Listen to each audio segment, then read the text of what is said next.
Hi everyone, and welcome to Growth Leap. I'm your host, Michel Gagnon.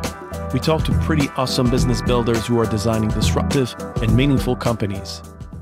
Hi everyone, welcome to Growth Leap. Today I will walk you through a solo episode where I basically deep dive in a specific topic. Today I'm talking about OKRs and why you're probably using them wrong. A few years ago, I finished a week completely exhausted. And later that night, I had a beer with a friend of mine who asked me why I was so tired, and I completely blanked. I couldn't come up with a good answer. I was trying to remember everything I had done that week, but nothing really stood out. I remembered that it was a busy week though, but it felt a bit like I had spun my wheel for no reason. I got busy with little tasks without achieving anything meaningful. In other words, I hadn't made progress on any of my priorities. That's when I started to look for a way to stay focused, make sure that my team was too. And my fancy strategy decks from my management consulting years didn't help. Having a North Star metric is useful, but it does not always help with managing the team's daily grind. So I tried OKRs, but I felt there was something still missing. And the problem is that most OKR frameworks focus on what you want to accomplish, but not how. Don't get me wrong, they're great for setting strategy and the direction, but they don't help you identify the tactical task that will get those things done. And I think the real stumbling block is not necessarily the strategies or the OKRs, but how these things align with the daily task of your team. And that's where I believe most OKR frameworks fall short. When we started using Notion, I saw an opportunity to right the wrongs in a way. And we didn't waste any time and started building a pretty cool template for our OKRs and our strategy. We built it for ourselves, but it works for any executive, manager, startup team, or ambitious entrepreneur who really wants to synchronize daily work with big picture goals. There's no fluff, we made sure of that. And we followed Antoine de Saint-Exupéry's view of perfection. If you don't know, Antoine de Saint-Exupéry is the author of The Little Prince, and he wrote, "Perfection is achieved not when there's nothing more to add, but when there's nothing left to take away." And this is critical for Notion. Any tool that allows you to create and add a lot of things, you need to make sure that you remove anything that is no longer needed. To come up with a framework that actually works in real life, we borrowed some elements of Andy Grove's OKR model and also Richard Rumelt's Kernel of Good Strategy. If you haven't read the book, I strongly recommend that. It's called Good Strategy, Bad Strategy by Richard Rumelt. And then we connected them with projects and daily work. So let me break it down for you. The first part is called the diagnosis. To know where to go, you and your team must have a shared understanding of the current reality. In his book, Principles, Ray Dalio encourages people to face reality and come up with solutions instead of trying to put your heads in the sand. He says, quote, "Embrace reality and deal with it." Your team must have a shared understanding of that reality. Otherwise, you are living in your own little world full of different problems requiring different solutions. Those of you who believe, let's say, that you have a weak pipeline will want to address that problem. Those who believe that bugs in your product are the root cause of your stagnation will want to work on quality and delivery. The diagnosis explains in a few sentences your current challenges and where you want to go. You cannot come up with goals and strategy if you don't agree on where you are today. The second part is strategy. Once you know where you are, you can design a strategy that will help you reach your destination.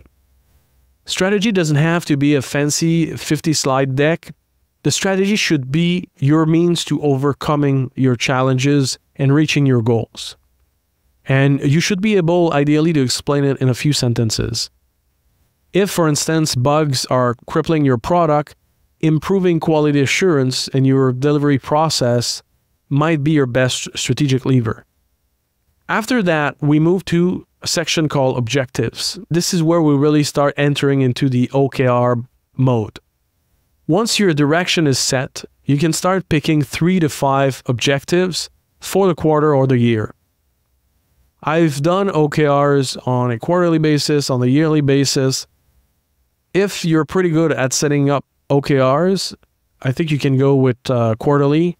Otherwise, I would encourage you to go and set them up on a yearly basis. Otherwise, the actual process of setting up the OKRs takes time. It creates noise in a way.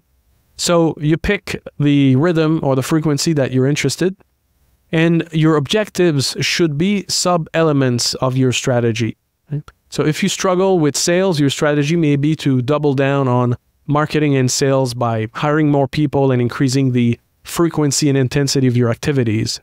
So in that case, your objectives could be strengthen your marketing team, build a bigger, higher quality pipeline, and then increase brand awareness. I usually try to stick to 3 or 4 objectives max. Otherwise, things get too complicated and Antoine de Saint-Exupéry gets upset. Once you have your objective, you move into the key result section. So for each objective, you'll start adding 3 to 4 key results. And the key results should be measurable and show how you're making progress on your objectives. If we take the build a bigger, higher quality pipeline objective that I just mentioned earlier, our key results could look like increase win rate from X% to X%. It could be improve the lead quality to X%, or shorten the sales cycle time from 90 to 60 days. So you get the point. Try to make it as measurable as possible. And the key results will help you measure if you are on track to reaching your objectives or not. Most OKR frameworks stop there with key results. Some will tell you, well, you should cascade the OKRs at the department level, team, individual level. I think it becomes relatively bureaucratic when you get there, and some companies just spend months, if not weeks, working on setting up the OKRs instead of actually building and running the business. I know I've been there, but I think it's a missed opportunity to stop there, right? Because this is really where you can make a difference. And instead of thinking of cascading the OKRs, I'd like you to think in terms of roadmap. And a roadmap is basically a plan for how you will achieve your objectives and key results. It's basically your list of initiatives that will help you get there. If, for instance, your win rate is too low, what are you going to do about it? You can't just wish for it to go up. And there are probably a couple of ways for you to fix this. For instance, you could train your team to boost their ability to convert leads into customers. You could refine your sales scripts and materials or collaterals. You could implement a sales enablement tool to help your team sell more effectively. So that's really the roadmap where you lay out the things that you, the rest of the team, will do to move the key results and achieve your objectives. After that, what we've done is we work in sprints and with a task management model, let's say. So for each initiative in our roadmap, we'll create a project in Notion. Our sprints and tasks are then attached to all of these relevant projects. So that's our way to connect the day-to-day with the strategic without becoming too bureaucratic. With Notion, the beauty of this is that everything is in one place. You know, we have created a OKR template for you if you're interested, and basically everything fits on more or less one page. So this strategy and OKR framework has helped our team get on the same page and achieve more, but it's been a process. And I've done that across different types and sizes of companies, you know, from a $1.5 billion company to a 150 employee and smaller startups. It requires work. It requires consistency, it requires accountability. So if you decide to adopt this framework and try it, you need to keep in mind the main principles of growth marketing. So basically what you do, you test it and iterate until you find what really works, what is best suited, let's say, for you and your team. Let's just recap. Our strategy and OKR framework has a couple of sections. We start with diagnosis. We, as a team, want to make sure that we agree on where we are today, what are our key challenges, big obstacle we have to overcome. Once we are all on the same page, we can move to the next section, which is a strategy. A couple of sentences that will explain to us and the rest of the team how we will overcome that challenge.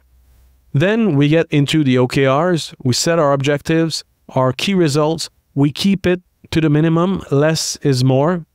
And once this is set, we move into the how we will achieve those objectives and how we will measure them. We get into the roadmap, which is our list of initiatives, and we connect all of that through sprints and task management. If you are using or considering using Notion and think about what's the best way to direct and align your team, I encourage you to grab our effective strategy and OKR Notion template. You can find it in the link in the show notes. Thanks. Thanks again for listening. I hope you enjoyed the show. Make sure you subscribe to the podcast, and as usual, you can find the show notes at stunena.com.